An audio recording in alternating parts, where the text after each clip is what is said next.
রুটি তৈরি করার এমন সহজ পদ্ধতি কিন্তু আগে কখনো দেখেননি বন্ধুরা। ঘন্টার কাজ মিনিটেই শেষ হবে।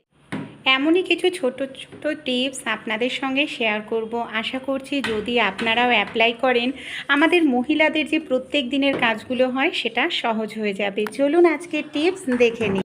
অনেক সময় দেখা যায় আমরা আলু হয়তো অনেকক্ষণ আগে কেটে রাখি, আর কেটে রাখলে দেখবেন আলুগুলো না এরকম কালো হয়ে যায়।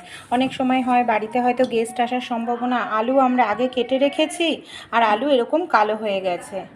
যদি আপনাদেরও তাই হয় যে আগে আলু কেটে রেখেছেন, আলু এরকম কালো কালো হয়ে গেছে, তাহলে কি করবেন, ছোট্ট এই কাজটি করবেন। নিয়ে নেবেন ফ্রিজের ঠান্ডা জল, একেবারেই কিন্তু ঠান্ডা জল নিতে হবে। এরপর কি করব, এর মধ্যে আমি দিয়ে দেব কিছুটা পরিমাণ খাবার সোডা। এবার এই ঠান্ডা জলের মধ্যে আলুগুলোকে খাবার সোডা দিয়ে 2-3 মিনিট ভিজিয়ে রাখবো। আপনারা চাইলে এখানে কিন্তু বরফেরও ব্যবহার করতে পারেন। 3 মিনিট রেখেছিলাম, এবার আমি আলুটাকে ভালো করে কষলে নিচ্ছি। এই যে আলুগুলো যে কালো হয়ে যায়, সেই আলুগুলোর কালো ভাবটা পুরোপুরি খাবার সোডা আর ফ্রিজের ঠান্ডা জল সেটাকে দূর করে দেবে। এবার দেখুন আমি আলুগুলোকে তুলে আপনাদের দেখাচ্ছি কতটা সুন্দর আলুগুলো এখানে আমার একদম ফ্রেশ টাটকা আলুর মতো কিন্তু হয়ে। রান্নাঘরে আমরা যেখানে তেলের বোতলটা রাখি দেখবেন সেই জায়গাটা একেবারে তেল কাস্টে হয়ে যায়, আর বোতলের গাটাও দেখবেন ধরা যায় না, বোতলের গা দিয়ে তেল চুইয়ে কিন্তু পড়ে। সে যে কোনো তেলই হোক না কেন, সরিষার তেল বা রিফাইন তেল, এর জন্য দুটো ছোট্ট কাজ করবেন। এতে রান্নাঘরের জায়গাটা আপনাদের পরিষ্কার থাকবে, তেলের বোতলটাও তেল চিটচিটে হবে না। আমাদের বাড়িতে যে এই ধরনের গার্ডার থাকে, এখানে আমি একটি গার্ডার নিয়ে নিয়েছি। এই দেখুন, গার্ডারটাকে কি করব, তেলের বোতলের গায়ে এইভাবে দেখুন পরিয়ে দেব। তেলের বোতলের গায়ে গার্ডারটা পরিয়ে দিয়েছি। যখন তেল ঢালবো তখন যে তেলটা পড়বে গার্ডারে পড়বে, বোতলটা তেল চিটচিটে হবে না। আর আমাদের বাড়িতে এই ধরনের অনেক কৌটোর ঢাকনা থাকে যেটা বেকার হয়ে যায়, কোনো কাজেই ব্যবহার করি না। তেলের বোতলটাকে এইভাবে কৌটোর ঢাকনার উপরে রাখলে কি হবে, জায়গাটা আমাদের তেল চিটচিটে হবে না, পরিষ্কার। মশলা করার জন্য বা কোনো কিছু পেস্ট করার জন্য আমরা এই ধরনের মিক্সার জার কম বেশি প্রত্যেকেই ব্যবহার করে থাকি। অনেক সময় কি হয়, মিক্সার জারের ঢাকনায় যে এই ধরনের রাবারটা থাকে সেটা ঢেলা হয়ে যায়, যার কারণে মশলা বা কিছু পেস্ট করতে গেলে বাইরে বের হয়ে যায়। দেখুন এতটাই ঢেলা হয়ে গেছে, ঢাকনাটা কিন্তু আটকাচ্ছেই না। এটা দোকানে নিয়ে গিয়ে তো অবশ্যই ঠিক করতে হবে, কিন্তু হয়তো রান্না করছি তখন হয়তো এই সময় এই মুহূর্তে এরকম সমস্যাটা দেখা যাচ্ছে, তখন দোকানে নিয়ে যাওয়া সম্ভব নয়। সেই এমার্জেন্সি সময় আপনারা এই ছোট্ট টিপসটি ট্রাই করতে পারেন, তারপর সময় অনুযায়ী দোকানে নিয়ে গিয়ে এটাকে ঠিক করে আনবেন। কি করতে হবে চলুন দেখে নিন। আমি রাবারটাকে খুলে নিয়েছি। এবার আমরা ডিপ ফ্রিজের মধ্যে এটাকে আমি রেখে দেব 10 মিনিটের জন্য। দেখুন 10 মিনিট পর আমি ফিরে এসেছি। এবার আমি ঢাকনাটা খুলে নিচ্ছি আর এই রাবারটাকে বের করে নিচ্ছি। 10 মিনিট রাখার কারণে রাবারটা যেটা ঢেলা হয়ে গেছিলো দেখবেন আবার আগের শেপে কিন্তু চলে আসবে। এই দেখুন এবার আমি লাগিয়েও দেখাচ্ছি, এই দেখতে পাচ্ছেন, দেখুন টাইট হয়ে গেছে। এবার যদি দেখুন আটকাই, এই দেখুন কত সহজেই এটা টাইটভাবে আটকে ধরেছে। এবার মশলা করতে গেলে কোনোভাবেই কিন্তু বের হবে। ভাত রান্না করার পর আমরা কম বেশি প্রত্যেকেই ভাতের মধ্যে যে ফ্যান বা মাড়টা থাকে সেটাকে ঝরিয়ে থাকি।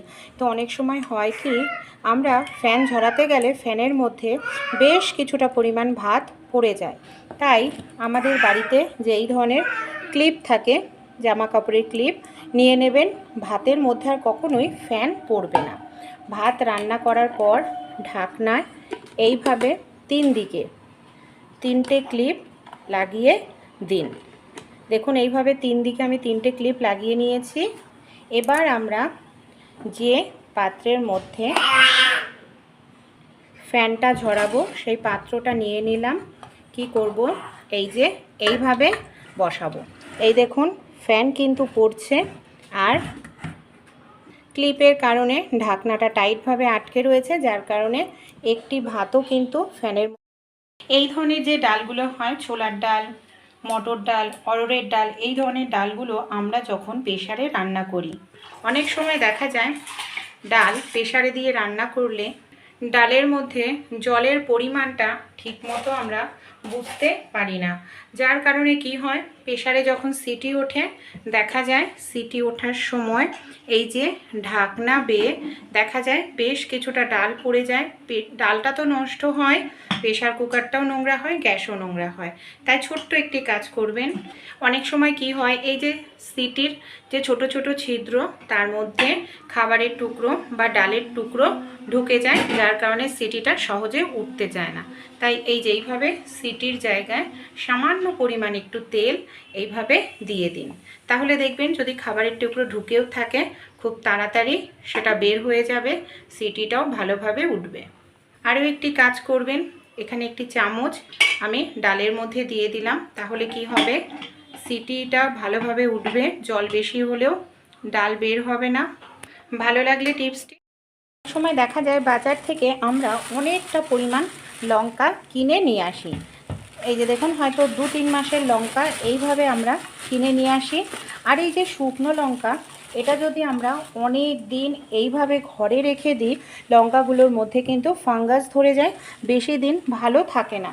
তাই অনেক দিন মিনিমাম 5-6 মাস কিভাবে ভালো রাখতে পারবেন, ফাঙ্গাস ধরবে না। এর জন্য নিয়ে নিতে হবে আমাদের সরিষার তেল। প্রত্যেকের বাড়িতেই থাকে। এখানে দেখুন আমি বেশ কিছুটা সরিষার তেল নিয়ে লঙ্কার গায়ে এইভাবে খুব ভালো করে লাগিয়ে নেব।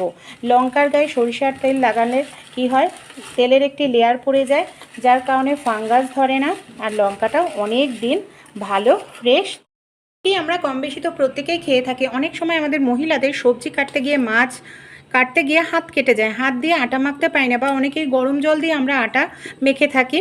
কিন্তু আটাতে হাত লাগাতে লাগবে না, শুধু একটি গ্রেটারের সাহায্যে আমরা আটা মেখে নিতে পারো। গ্রেটারের হ্যান্ডেলটা দেখবেন এরকম হয়, যেটার সাহায্যে সেকেন্ডের মধ্যে আটাটা মাখা হয়ে যায়, আটাতে হাত লাগানোর প্রয়োজন পড়ে না। কি করব চলুন দেখে নিই। এখানে দেখুন আমি আটার মধ্যে অল্প অল্প করে জল দিতে থাকবো, একসঙ্গে অনেকটা জল নয়, এইভাবে অল্প অল্প করে জল দিতে থাকবো, আর আটাটাকে এইভাবে গোল ঘোরাতে থাকবো। দেখবেন আটাতে হাত দেওয়ার প্রয়োজন পড়বে না, কত সুন্দরভাবেই এখানে আমরা আটাটাকে পুরোপুরি মেখে নিতে পারবো। এইভাবেই দেখুন আমি এখানে গোল গোল ঘুরিয়ে নিয়েছি, আর কত সুন্দরভাবেই এখানে আমার আটাটা কিন্তু মাখা হয়ে গেল, কোনো রকম আটাতে হাত দেওয়ার প্রয়োজন পড়ল না। আর আমাদের গ্রেটারেও যে অনেকটা পরিমাণ আটা লেগে রয়েছে তা কিন্তু নয়, দেখুন গ্রেটারটাও পরিষ্কার রয়েছে। তাই ভালো লাগলে টিপসটি অবশ্যই আপনারা। নমস্কার বন্ধুরা, কেমন আছেন আপনারা সবাই? আশা করছি আপনারা সবাই সুস্থ আছেন, ভালো আছেন। আমাদের বাড়িতে এই ধরনের অনেক কৌটো থাকে বা বোতল থাকে, যেগুলো হয়তো ভেতরে থাকা জিনিস ব্যবহার করা হয়ে গেলে আমরা ডাস্টবিনে ফেলে দিই, কোনো কাজেই আর ব্যবহার করি না। তাই এই ধরনের বোতল বা কৌটো দিয়েই আমরা তৈরি করে নিতে পারি খুব সুন্দর অসাধারণ একটি বাস্কেট, যেটা আমরা তৈরি করার জন্য একটা টাকা পয়সাও খরচা করব না। আর তৈরি করতে যে অনেকটা সময় লাগবে, অনেকটা সরঞ্জামের প্রয়োজন, তাও কিন্তু নয়। দেখুন এখানে আমি একটি লিকুইড যে ডিটারজেন্ট পাউডার হয় তার কৌটো নিয়ে নিয়েছি। কৌটোটাকে যে নিচের অংশটা প্লেন থাকে, প্লেন অংশটাকে আমি এখানে কেটে নিচ্ছি। তারপর একদম নিচের দিকটা আমি কেটে নিচের অংশটাকেও এইভাবে আলাদা করে নেব। আর এই প্লাস্টিকের কৌটোগুলো একদম পাতলা হয়, সহজে কিন্তু কাঁচির সাহায্যে আপনারা এটাকে কাটিং করতেও পারবেন। কাটিং করতেও কিন্তু কোনো রকম আপনাদের অসুবিধা হবে না। এবার আমরা কি করব, নিয়ে নিয়েছি কাপড়। আমাদের বাড়িতে যে এই ধরনের পুরনো শাড়ি, ওড়না বা পুরনো গেঞ্জি, নাইটি থাকে না, যেগুলোকে ব্যবহার করি না, সেরকমই 2 কালারের কাপড় নিয়েছি। 1 ইঞ্চি মেজারমেন্ট করে মাপ করে নিয়েছি। এমন কালার নেবেন যে কালার দুটো ফোটে, দেখতে ভালো লাগে। যেহেতু আমি লাল হলুদ নিয়েছি, আপনারা যে কোনো কালারই নিন, কিন্তু কালারটা যাতে ফোটে এরকম কালার চুজ করবেন। সবার প্রথমে কি করব, যে বোতলটা আমি কেটে নিলাম, বোতলের ভেতর দিয়ে কাপড়টাকে এইভাবে বাইরে বের করে নেব। আর কাপড়ের মাথাটাকে দুটো কাপড়ের সঙ্গে একসঙ্গে সুতোর সাহায্যে খুব ভালো করে সেলাই করে নিচ্ছি, যাতে এটা কোনোভাবেই আমাদের খুলে না যায়। তাই খুব ভালো করে সবার প্রথমে সেলাই করে নিতে হবে।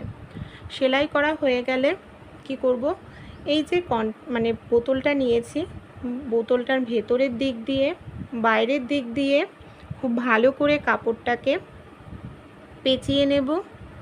আর যখন পেঁচাবো তখন কিন্তু টাইট করে পেঁচাতে হবে, ঢেলা যাতে না থাকে সেই দিকটা খেয়াল রাখতে হবে আমাদের। আর ভেতর দিক দিয়ে বাইরের দিক দিয়ে এইভাবে খুব সুন্দর করে দেখুন আমি টাইট করে এটাকে এইভাবে পেঁচিয়ে নিচ্ছি। আপনারাও কিন্তু এইভাবে টাইট করেই পেঁচাবেন, তাহলে সহজে আর খুলবে না জিনিসটা, আর অনেক দিন আপনাদের ইউজ করতে পারবেন। পুরোটাই এইভাবে আমি পেঁচিয়ে নিয়েছি। কাপড়ের শেষ মাথাটা আমি এখানে নিয়ে নিয়েছি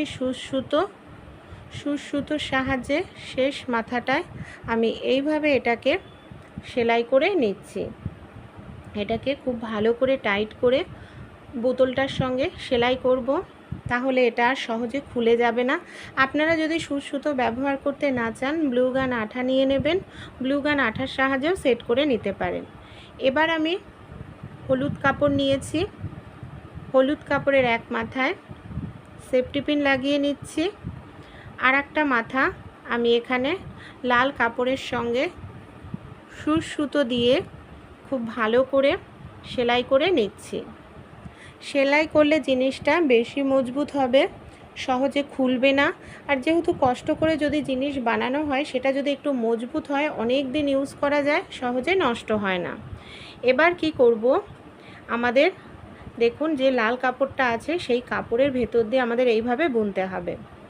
সেফটি পিন আমরা লাগিয়ে নিয়েছি, সেফটি পিনটা দিয়েই একটা ঘর কাপড়ের ওপরে রাখবো, একটা ঘর বাইরে রাখবো। ঠিক এইভাবেই আমরা বুনে নেব। এই দেখুন একটা ঘর বাইরে আর একটা ঘর ভেতরে। আর যদি বোতলটা দেখা যায়, কাপড়টাকে আবার একটু টান টান করে দিতে হবে, আর টান টান করেই আমাদের এইভাবে বুনে নিতে হবে। এখানে আমার একটা লাইন পুরোটা কমপ্লিট হয়ে গেছে। দ্বিতীয় লাইন শুরু করছি। দ্বিতীয় লাইন করার সময় যে ঘর প্রথমে ভেতরে দিয়েছিলাম সেটা আবার বাইরে যাবে, বাইরের ঘর ভেতরে যাবে। এইভাবেই বুনতে হবে আমাদের। আমি আপনাদের ডিটেলসে পুরো বুঝিয়ে দিচ্ছি, তাহলে আপনারাও যদি বাড়িতে তৈরি করেন কোনো রকম অসুবিধা হবে না। যে একবার দেখবে মাত্র 2-3 মিনিটের মধ্যেই এটাকে কিন্তু সে সহজেই তৈরি করে নিতে পারবে। এখানে দেখুন দুটো লাইন আমার কমপ্লিট হয়ে যাচ্ছে।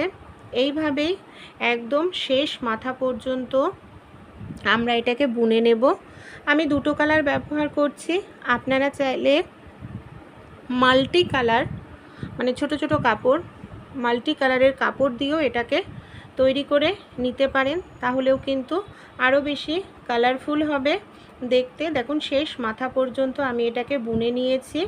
শেষ মাথায় এসে আবার সেফটি পিনটাকে আমরা এইভাবে ভেতরের দিকে ঢুকিয়ে দেব।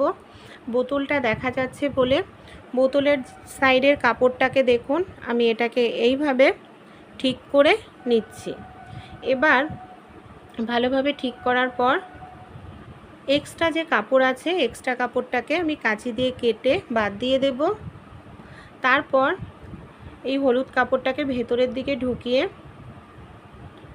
সুতো দিয়ে আবারও আমরা এটাকে টাইট করে সেলাই করে নিচ্ছি, যাতে এটা সহজে আর খোলা না যায়।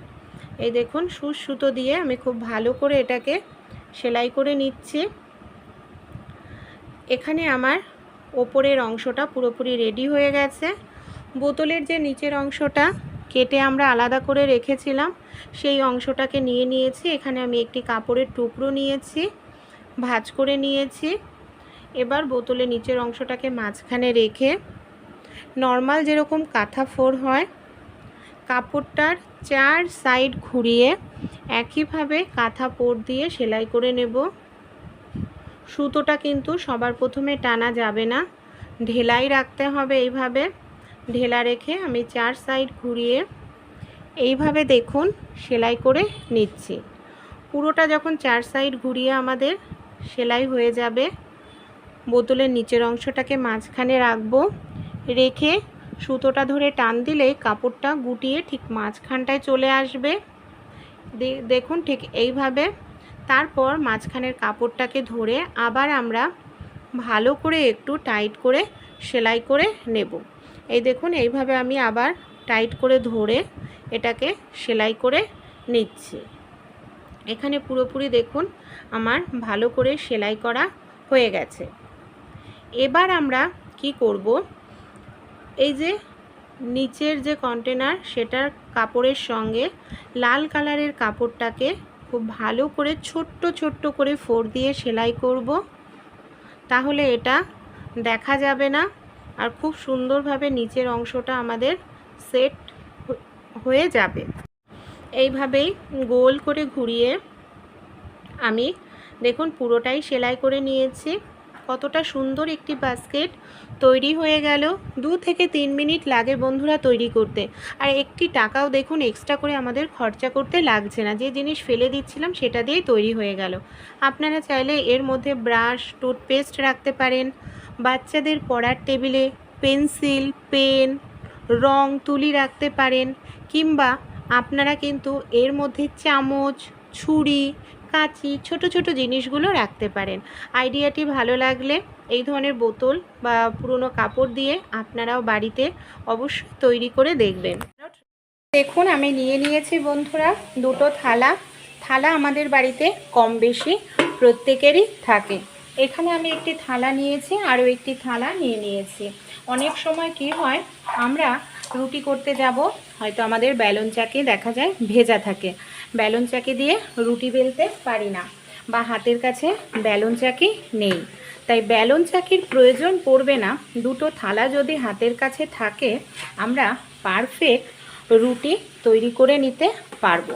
এই দেখুন এইভাবে আপনারা চাপ দেবেন আর গোল ঘোরাতে থাকবেন, ধীরে ধীরে আপনাদের রুটিটা বড় হতে থাকবে। এইভাবেই দেখুন আমি রুটিটা তৈরি করে নিলাম বেলন চাকি ছাড়াই। আর অবশ্যই এখানে কিন্তু আটাটাকে আমাদের নরম করে একটু মাখতে হবে, শক্ত করে নয়। এইভাবে বেলন চাকি ছাড়াই এমার্জেন্সি সময় আপনারা রুটি তৈরি করে নিতে পারেন।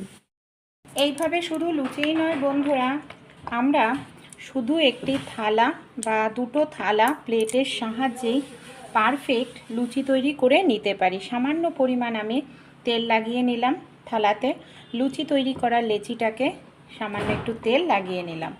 আর এখানে একটি প্লেট নিয়েছি, প্লেটেও একটু তেল লাগিয়ে নিলাম। কিচ্ছু না, এইভাবে শুধু একটু চাপ দেব, এইভাবে শুধু একটু চাপ দিতে হবে, তাহলেই আমাদের খুব সুন্দর লুচি তৈরি হয়ে যাবে বেলন চাকি ছাড়াই। দেখুন পারফেক্ট গোল লুচি তৈরি হয়ে গেল। তাই বেলন চাকি প্রয়োজন নেই, বেলন চাকির থেকেও তাড়াতাড়ি এইভাবে লুচি তৈরি করে নিতে পারি। তো আমরা কম বেশি প্রত্যেকেই খেয়ে থাকি বন্ধুরা। অনেক সময় কি হয়, রুটি করার পর আমরা এই রুটিগুলোকে দেখা যায় কোনো পাত্রের মধ্যে রেখে দিই। আর এই দেখুন গরম রুটি করার পর কোনো পাত্রের মধ্যে রাখলে কি হয় দেখবেন, গরম যে রুটির ভাপটা সেটা কিন্তু নিচের রুটিতে লাগে, যার কারণে নিচের রুটিটা দেখবেন সঙ্গে সঙ্গে ভিজে যায়। এমনকি অনেকক্ষণ রাখলেও এইভাবে ঢেকে রেখে দিলে দেখবেন নিচের রুটিটা একেবারে ভিজে কাদা কাদা হয়ে যায়, সেই রুটিটা আর খেতে ভালো লাগে না, একদমই কাদা কাদা হয়ে যায় আর ভালো লাগে না খেতে রুটিটা। তাই আমাদের বাড়িতে যে এই ধরনের ঝুড়িগুলো আছে না, রুটি করার পর কি করবেন, এই ঝুড়িটাকে উল্টো করে নেবেন, তারপর রুটিগুলোকে এইভাবে রেখে দিন। এইভাবে রুটিগুলোকে রাখলে রুটির যে গরম ভাবটা সেটা ছিদ্র দিয়ে বের হয়ে যাবে। 2-3 মিনিট রাখবেন, তারপর রুটিটাকে কোনো পাত্রের মধ্যে রাখুন, এতে নিচের রুটিটাও ঘামে ভিজবে না, রুটি